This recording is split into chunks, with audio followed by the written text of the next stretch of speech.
Well, there are lots of different ways to do fundraising. So one is to draw on the extraordinary alumni that we have and reach out to them and ask for support. When I was at Rhode Island, one of the roles that I played was as the Vice Provost for Research and Graduate Studies and Economic Development.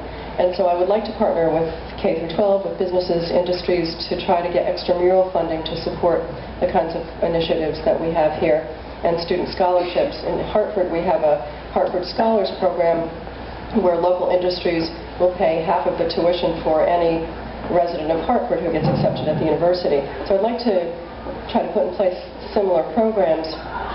And then I'm bringing on board an individual whose sole job it will be to develop alternative sources of revenue that are consistent with our mission and our draw upon the programming that we want to put in place. That's why the strategic planning will be so crucial. So I plan on being on the road, but also being here to look at our local communities and really create some alliances that will serve the needs of our students.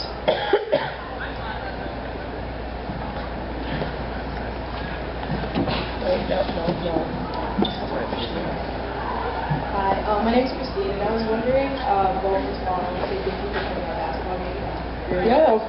Yeah, it was my pleasure. I've been to several, actually. They were good. And we were wondering, as a student athlete here, what your take is going to be on promoting athletic athletics on campus as well as in the community. I was also mentioning earlier, one of the opportunities I have now is to co-chair with Bob Curran, who's the athletic director at the University of Vermont, a committee for the NCAA on strategic planning for America East. And when I was at the University of Rhode Island, I oversaw athletic compliance. I'm very committed to athletics. I'm a huge sports fan. My email address, as you all know, is commish@mountholyoke.edu, because the president at Hartford and I had an argument over who would make a better commissioner of baseball. So I'm a huge baseball fan, but also like sports, and I like the opportunities that women's sports provide for leadership. And so whatever I can do to help. I mean, I promise I will be at as many games as I can attend. Unless I'm incapacitated or out of state, I will be here to watch you.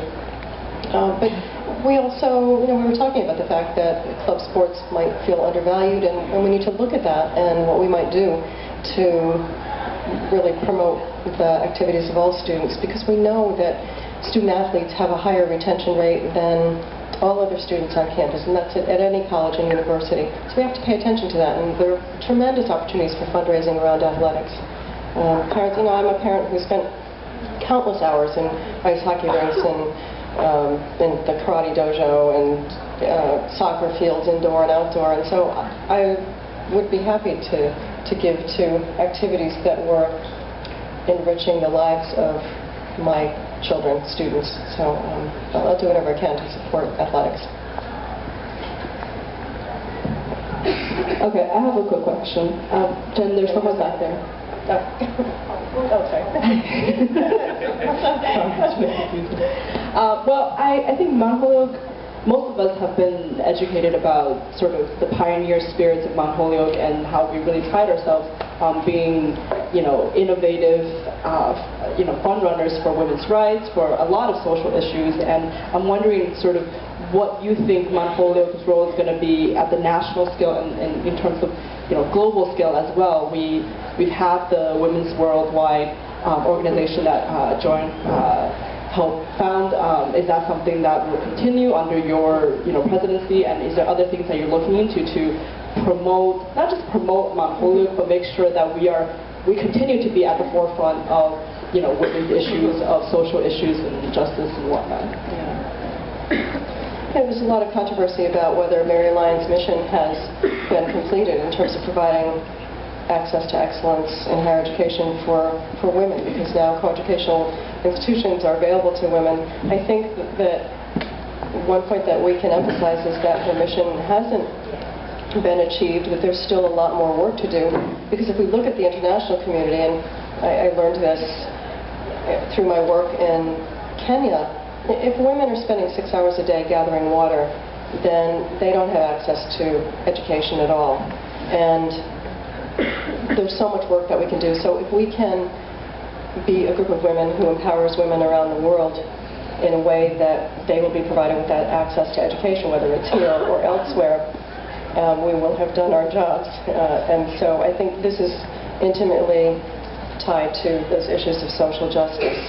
I'm hoping that we can do more outreach to communities around the world so that we can provide opportunities for research, collaborations, for academic exchanges, so that we have student exchanges, and administrative exchanges as well, so that some of our administrators can go and learn how people in other countries are addressing the kinds of challenges that we're facing here, and they can come here and we can have those partnerships.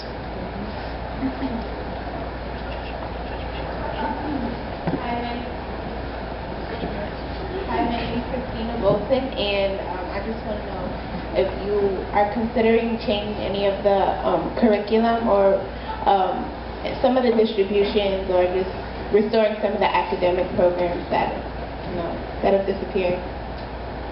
Well, that will be part of the strategic planning process, and so I wouldn't come in as president and say, I'm going to change the curriculum, you've been doing this all wrong.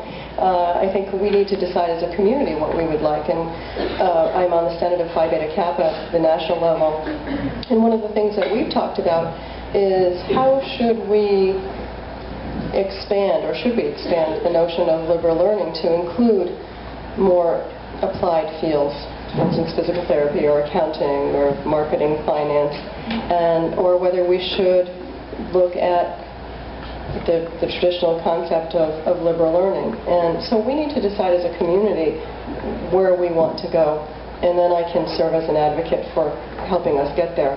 But I wouldn't presume to come in and say, here's what we need to do. But I certainly am looking forward to hearing what you think we should do.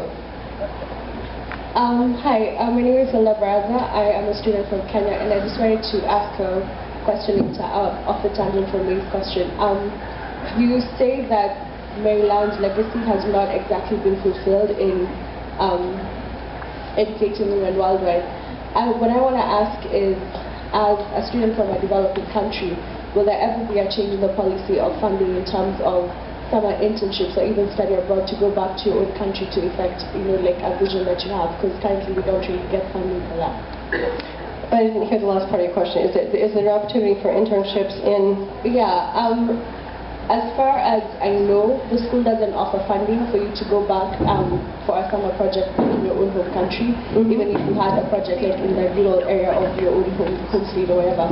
So I'm wondering if there will ever be a change in that kind of policy.